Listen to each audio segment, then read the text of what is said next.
So good morning. So ito na yung ating bagong kuha, no? Bagong kuha ni boss na unit. Ito yung bagong overhaul daw pero blue buy. Tapos hard starting. Hirap umikot yung kanyang makina. So ngayon check natin bago tayo mag baklas ulit kasi gusto to ipa general overhaul ulit. So ang gagawin muna natin is, dahil hard starting siya, papacheck muna natin yung kanyang starter. Tapos para malaman natin. So bago tayo magbaklas agad ng makina, starter muna unahin natin. So nung nakaraan nilagyan ko na to ng malakas na battery. Yung battery ng ating dyan, yung boom truck natin. So talagang hirap siya umikot. Tapos pero umaandar din naman to, no? Yun nga lang, hard starting siya. So yung starter doon ito is nakadalawang paggawa na yung may-ari, yung pinagbilhan nito. Kita nyo naman, bugbog na yung starter, oh. So sa model niya na 2013, dapat hindi ganito yung itsura niya kanyang starter. Parang nagpalit na sila ng siguro na to, palit na to ng surplus kasi yung dami ng tama eh. Alam mo na dami na siyang gas lubog.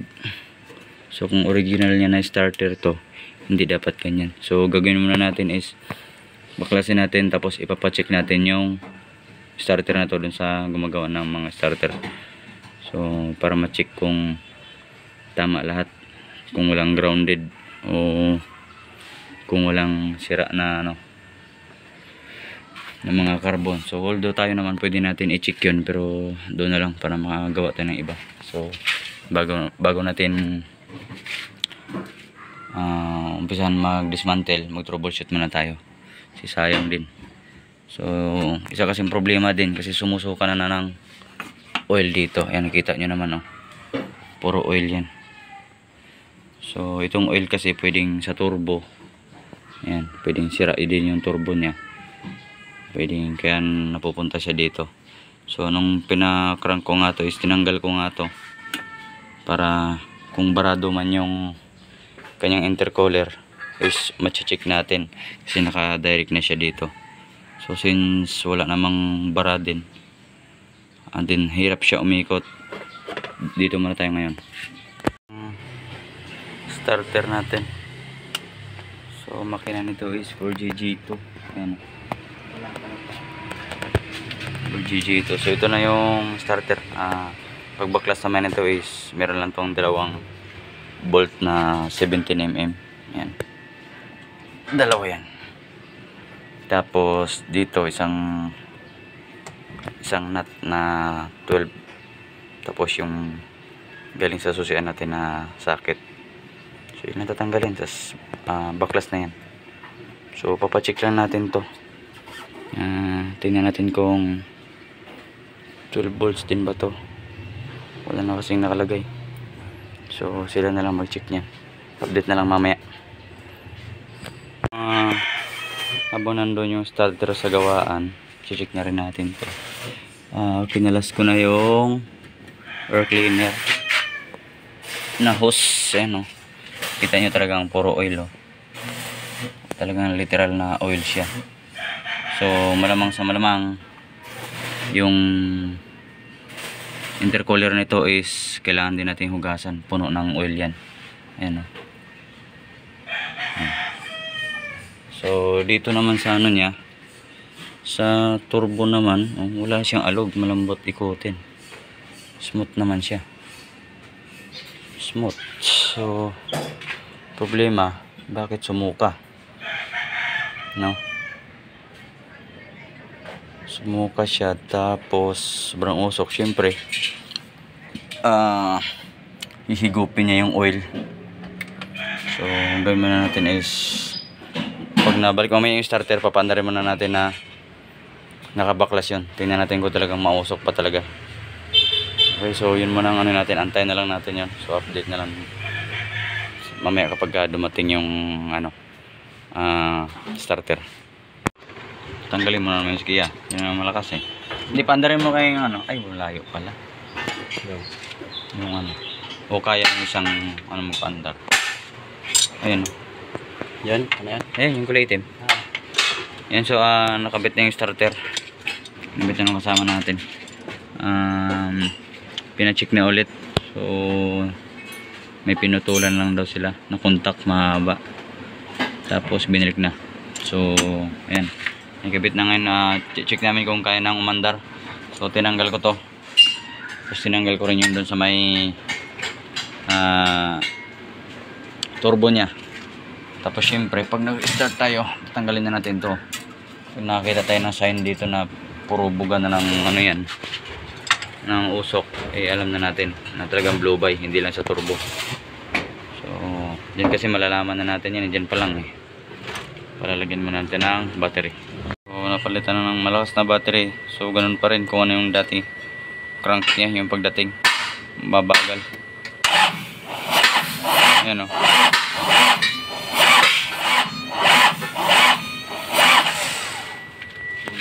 Saan singaw, no? Ikaw nga mag-ano dito. Takpan ko tong intake. Parang may bumubuga dito.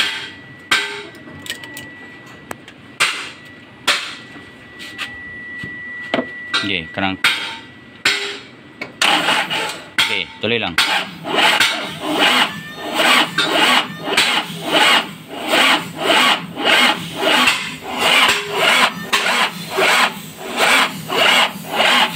Oh, wala talaga.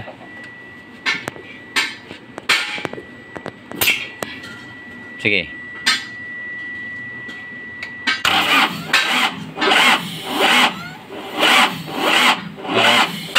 Opya.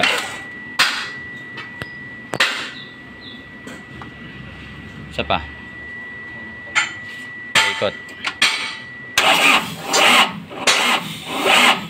Wala talaga. Huwag na. So, ayan. Wala talaga. Baka masira yung starter natin. So na-check na yun, okay na yung starter. So may problema to sa internal kasi yung wiring natin fix na rin. Yung ground natin malinis din yun. Ayan, yung from chassis to engine. Tapos yung sa ano naman, yung sa battery to chassis, goods din yan. Okay din naman dito. Yan. So ayaw talaga. Wala tayong magagawa dyan. Hindi, paklasin ulit tong bagong overhaul nila na bumigay kagad. Buko namin yan, i-start na walang glue plug. Tinanggalin ko ng glue plug. Yung problema, parang minikos-mikos yung glue plug, may yero na ginrinder. Tapos biniyak. Parang ginawang pampasikip siguro to. O ano bang ginawa dyan? May tumalsik, 3 to tumalsik. Meron pa yun dyan. Ha? 3 yung lumipad eh. Ha? Dyan yan, 3 gumulong. Patingin ako. Asan yung isa? Biniyak din. Biniyak din? Oo, yun o, 2 na o, parehas o. Sige, i-crank mo ulit. Start.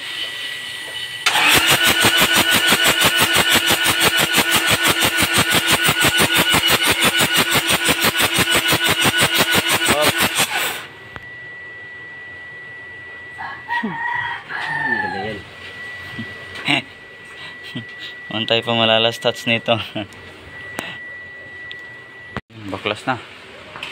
Ayan, basang-basa ng langis lahat. Lahat ng chamber dito. Tapos ayan, lahat ng piston. Ayan, puro langis.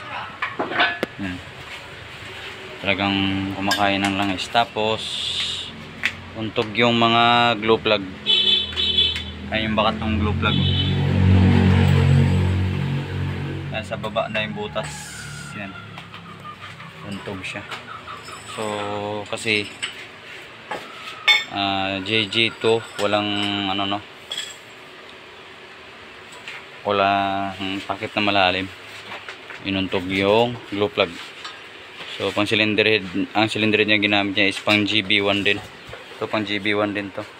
Hindi to pang GG2 na turbo. Pang GB1 lang yan.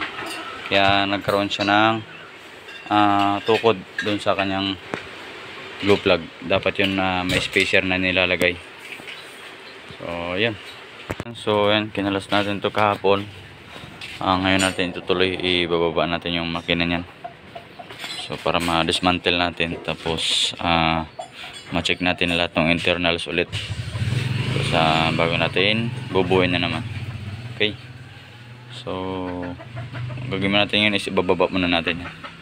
Baklasin muna lahat ng tornilyo. Bali transmission lang maiiwan dyan, tsaka yung radiator. Itong half block, angat na yan, kasama yung mga alternator, injection pump, angat na yan siya. So update ko lang kayo mamaya kapag nabaklas natin yan, tapos para makita natin yung problema, no, bakit hirap na hirap siyang umikot. Okay, sige, update na lang mamaya. Ayan, ibaba na natin yung isang makina natin, nandun sa gilid. Ito naman yung galing din sa truck na yan. So didrain mo natin yung oil, tapos bakbakin na rin natin, kalas-kalasin na natin lahat. Okay, so dismantle muna natin to lahat para ma-check natin yung internals. Tapos yung may kailangan palitan, siyempre papalitan na natin kasi general overhaul na natin ito.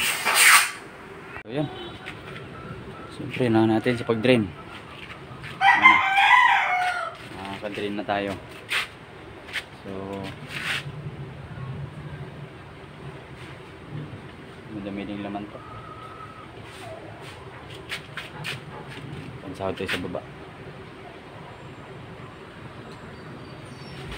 O ayan, update sa binaba natin kanina, kalas-kalas na. So turbo to, pero ang ginamit na piston is plain, hindi pang turbo. Tapos puro kayod yung mga bearing sa kanyang connecting rod tsaka sa main. Ito yung kanyang puro gas-gas, oh. Malalalim yung kanyang hairline. So nakalas-kalas na natin, baklas na siya, yung cap nandyan na rin, lahat na nabaklas na natin. So check na lang natin tong ibang parts, baka magagaling na dyan sa makina yung sigunyal na gagamitin natin dito, no? So ito kasi parang kinonvert nila na belt type na GG2.